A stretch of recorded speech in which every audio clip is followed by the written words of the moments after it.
What if I told you Nairobi is building a city within a city, right in the heart of its most chaotic transport hub?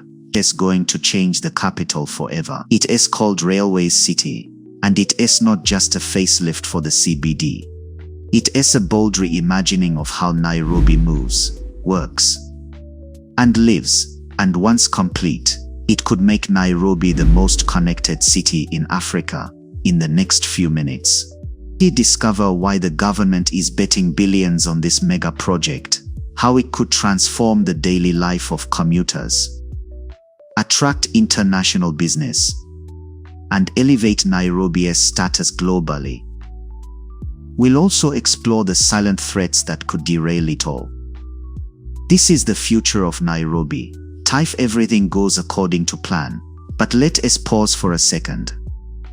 What do you think is Nairobi's biggest problem today? Traffic? Corruption? Poor urban planning? Let me know in the comments. Because understanding those issues makes the vision of Railway City even more urgent. So, what exactly is Railway City? It is not just a transport hub. It is a full 25 vacuum and smart urban district. Offices, shopping malls, hotels, apartments, museums, green spaces, all built around a fully integrated mobility core. It is inspired by the King's Cross redevelopment in London, but with a Nairobi twist. Imagine a place where the CGR, commuter trains, bed buses, bodabodas, and cyclists all flow through one ecosystem, designed to actually work together. But why now?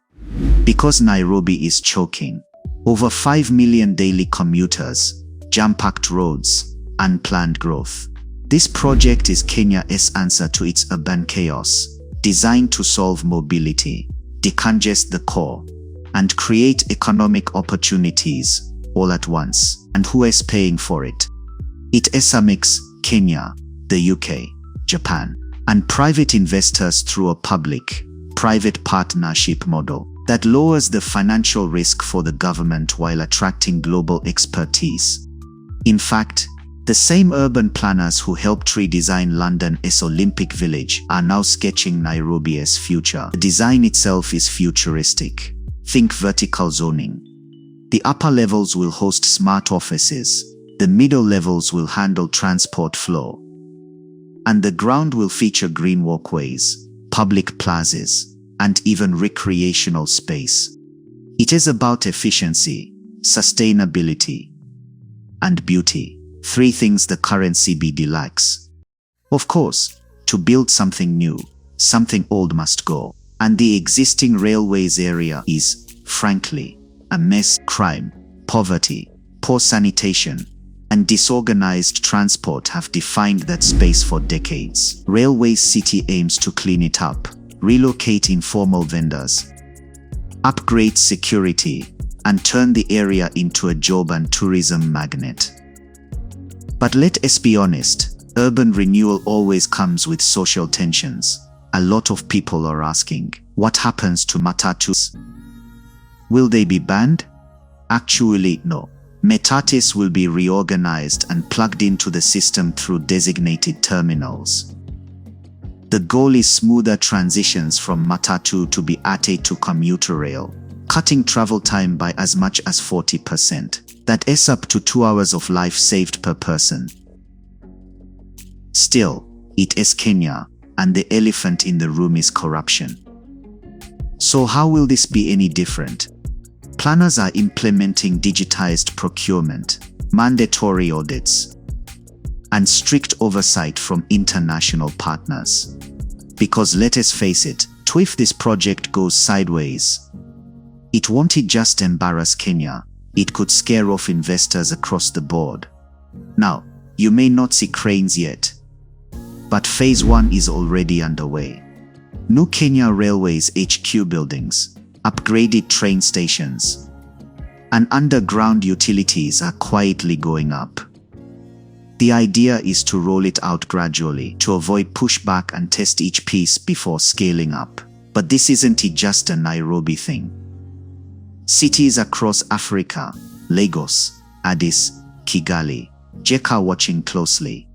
Because if Nairobi pulls this off, Railway City could become the blueprint for how Africa reinvents its post-colonial urban centers. Beyond infrastructure, this is about jobs. Over 200,000 direct and indirect jobs could come out of this, from construction to digital services to hospitality. Railway City isn't just concrete and steel. It's an economic engine. The government says compensation and relocation housing are part of the plan, but execution will be the real test. For the youth, this matters more than anything. If you're under 35, this city is being built for your generation. Whether as a worker, entrepreneur, or commuter, Railway City could shape your life. And the best part, young people are being included in urban councils and planning forums to ensure the design reflects the real Nairobi. Environmentally, the project is positioning itself as a green and smart city.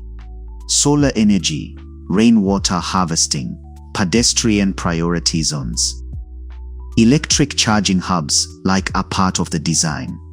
Nairobi might actually become livable again, and not just in current globally. This is also a soft power move. Nairobi wants to be the regional HQ for multinational companies. Combine this with the Kenya airlift strategy, and you've got a city ready to rival Johannesburg and Cairo on the world stage. So when will we see it? Phase 1 is expected to be unveiled by late 2026. Just in time to shape political narratives and attract foreign capital before the next election cycle.